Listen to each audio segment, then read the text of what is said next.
മാത്രമല്ല ജീവിതത്തിലും ചെറിയ വില്ലത്തരമൊക്കെ കാട്ടുന്നയാളാണ് തമിഴ് നടൻ മൻസൂർ അലിഖാൻ. അതുകൊണ്ട് തന്നെ പലപ്പോഴും വിവാദങ്ങളിൽ പെട്ടിട്ടുമുണ്ട്. തെരഞ്ഞെടുപ്പ് പ്രചാരണത്തിന്റെ ഭാഗമായി ലാൽഗുഡിയിൽ റെയിൽവേ ട്രാക്കിൽ കിടന്നതാണ് ഒടുവിൽ താരത്തിന് വിനയായത്.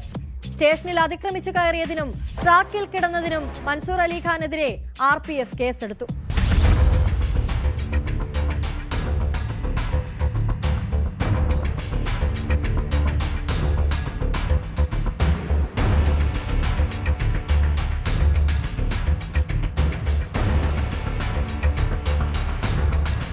തിരുച്ചിറപ്പള്ളി ലാൽഗുഡിയിൽ സ്വന്തം പാർട്ടിയായ ഇന്ത്യ ജനനായക പുലികൾ കക്ഷിയുടെ സ്വതന്ത്ര സ്ഥാനാർത്ഥിയായി മത്സരിക്കാൻ നാമനിർദ്ദേശ പത്രിക സമർപ്പിച്ചിരിക്കുകയാണ് മൻസൂർ അലിഖാൻ.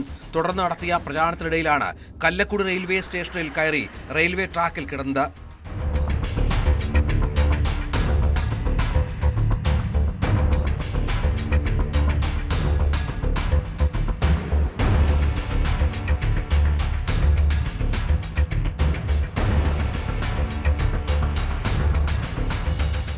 വിവരമറിഞ്ഞെത്തിയ പോലീസ് ഉടനെ തന്നെ ഇദ്ദേഹത്തെ പാളത്തിൽ നിന്ന് മാറ്റി. ഇത്തരം പ്രവർത്തികൾ സ്വന്തം ജീവനും ട്രെയിൻ യാത്രക്കാരുടെ സുരക്ഷയ്ക്കും ഭീഷണിയാണെന്നാണ് അധികൃതർ ചൂണ്ടിക്കാട്ടിയത്. 1953 തമിഴ്നാട്ടിൽ ഹിന്ദി അടിച്ചേൽപ്പിക്കുന്നതിനെതിരെ മുൻ മുഖ്യമന്ത്രി M. കരുണാനിധി കല്ലക്കുടിയിൽ റെയിൽവേ പാളത്തിൽ തലവെച്ച് കിടന്ന് പ്രതിഷേധിച്ചിരുന്നു. കല്ലക്കുടിയിലെത്തിയപ്പോൾ ആ ചരിത്രംഭവം ഓർമ്മ വന്നെന്നും അത് പുനരാവിഷ്കരിക്കാനാണ് താൻ ശ്രമിച്ചതെന്നുമാണ് മൻസൂർ അലിഖാന്റെ വിശദീകരണം. മൻസൂർ അലിഖാനെതിരെ RPF കേസെടുത്തിട്ടുണ്ട്.